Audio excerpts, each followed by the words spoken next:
of this for a moment. Do you know that every living soul gets exactly the same amount of time? Exactly the same amount of time. Figure it out. You get all there is. A hobo sleeping under a bridge or on a park bench that has no material possessions, none, does nothing of any constructive nature. That person gets exactly the same amount of time as the most productive industrialist in the world.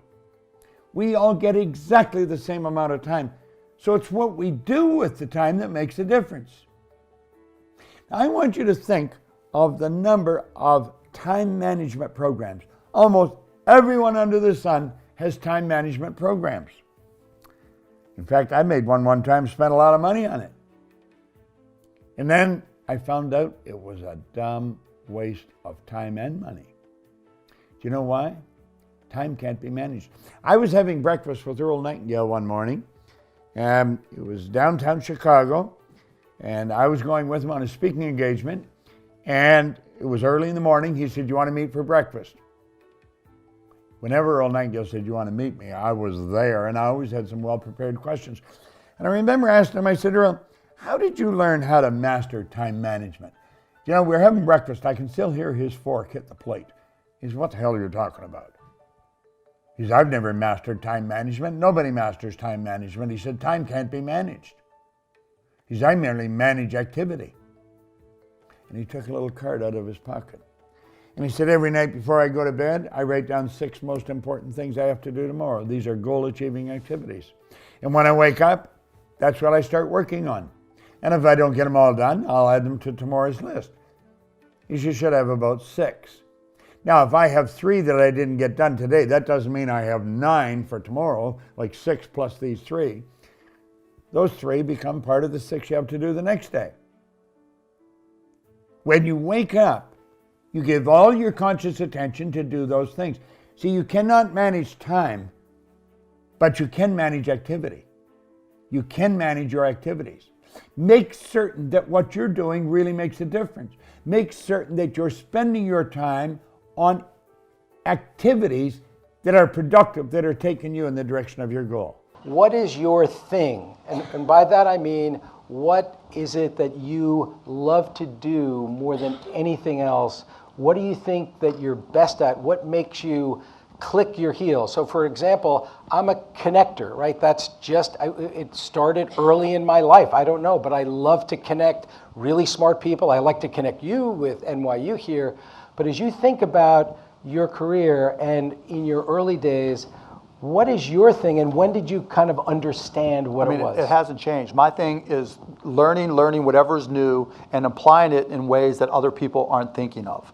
And so when I got fired from a job selling software, started a company, and within 6 months, this was the early days of PCs, I recognized that, okay, we need to connect PCs together. Back then, you walked around and you had your 5 1/4-inch floppy, and who would need to connect a PC? We started, writing software for local area networks, became a systems integrator, $30-some million run rate, and sold it to H&R Block. And then got to the internet. Okay, let's look at this internet thing. Someone's going to need to put audio and then video on there. Great. And then after Yahoo did Yahoo, right, I'm like, you know what? I'm looking at these big screen TVs that cost $30,000 that are high definition television sets. And I'm thinking, you know what? Eventually they're going to follow the price performance curve of traditional consumer electronics. And they're going to come down in price. So I started the first all high definition TV network called HDNet.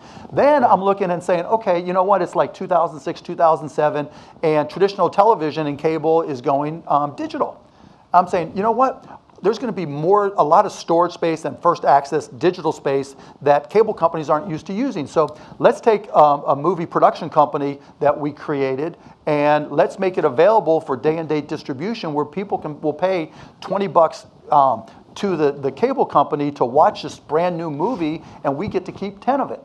And so we had 29 productions. We started producing movies, and lo and behold, the first movie we created was a documentary called Enron, the Smartest Guys in the Room.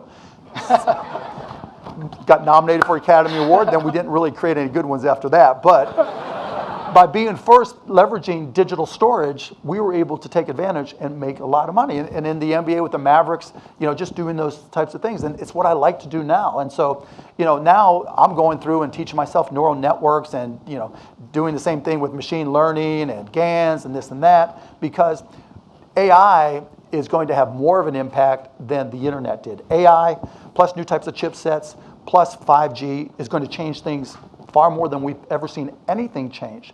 And understanding where and how to apply it is going to be critical. But just as important, knowing how to segregate and separate the bullshit, right, is as important. Because every email y'all are about to send me is going to say, I have this AI solution and we're using algorithms. Yeah, of course you are, right? And then what?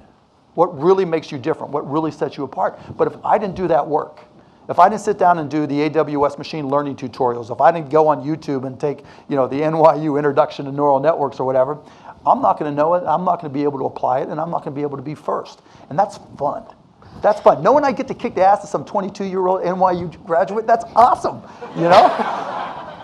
I made a decision when the computers started to become omnipresent, and so that would have been about 1993, that I was going to spend a year, and that was the first year that I was teaching in Boston, pretty much doing nothing but figuring out how Intel 486s worked.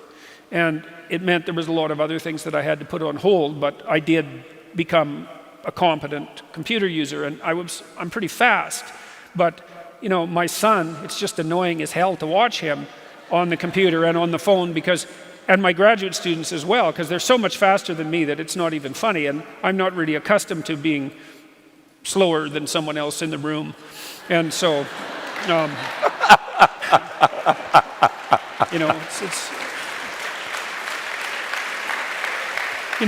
the other thing you see too is that, certainly I would say if my son and my daughter are both competent technology users, my son in particular, although my daughter has her shining spots too, especially for use of social media. But if I had children now, the one thing I would bloody well make sure that they knew was how to use a computer, how to program, man. Because if you're smart and you can use a computer, you are so much smarter than you are if you're just smart that it's not even funny. And you talk to people, you see this in Silicon Valley all the time, you talk to people who are expert computer users, they are so bloody powerful, it is just beyond belief. So, and that's going to do nothing but expand, right? Because Moore's law is not dead, and computers are doubling in power every 18 months, and who the hell knows where that's going to go. So I think most of your viewers out there sitting inside their head are the words from their mother and father. Go to school, get a job, pay taxes, save money, buy a house because it's an asset, get out of debt, and invest in the stock market. That creates poor people. It's a hypnosis train going through your brain. So when people say, how do I change my life? Well, you change those words. I wouldn't go to school because you learn nothing about money in school. I wouldn't get a job because if I have a job, I'm an employee. And then I'd pay taxes, and I don't pay taxes. And I don't save money. And I use debt to get rich. And I don't invest in the stock market. That's why I'm rich. And so the young people who are listening right now are saying, but that's what my mom and dad said. But that's what mom and dad say all over the world. So to the young people, I just say challenge or question what you've been taught.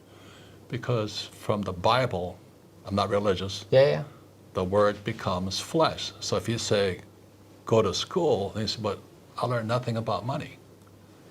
Get a job, you become an employee. If you're an employee, you work for money, I pay taxes.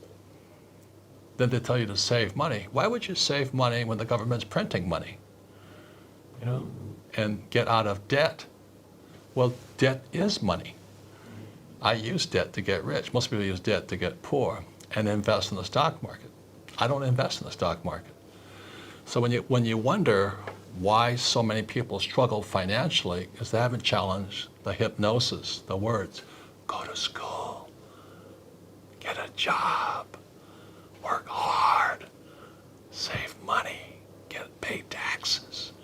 Until you question those hypnotic trances, you don't change. But you can't have a standard education and expect to have an extraordinary life. It's not going to happen. The one breakthrough for all leaders is constant, never-ending improvement. And that means educating yourself and continuing to develop even greater emotional mastery, because that's what affects whether you execute or not. It really is remarkable what's available online. Isn't now. it? You can learn, Economics 101 with Robert Shiller at Yale, That's a exactly Nobel right. Prize-winning economist, for free. Okay, maybe you got to buy a textbook, but you can afford the textbook. Yeah. Think about all the possibilities that are available. The opportunity for self-education is there. We have to change our psychology from, I'm going to do what everybody else does, and I'm mad because it doesn't work anymore, to the reality is this is the greatest time to be alive if you're growing, you're learning, you're educating, and you're developing valuable skills.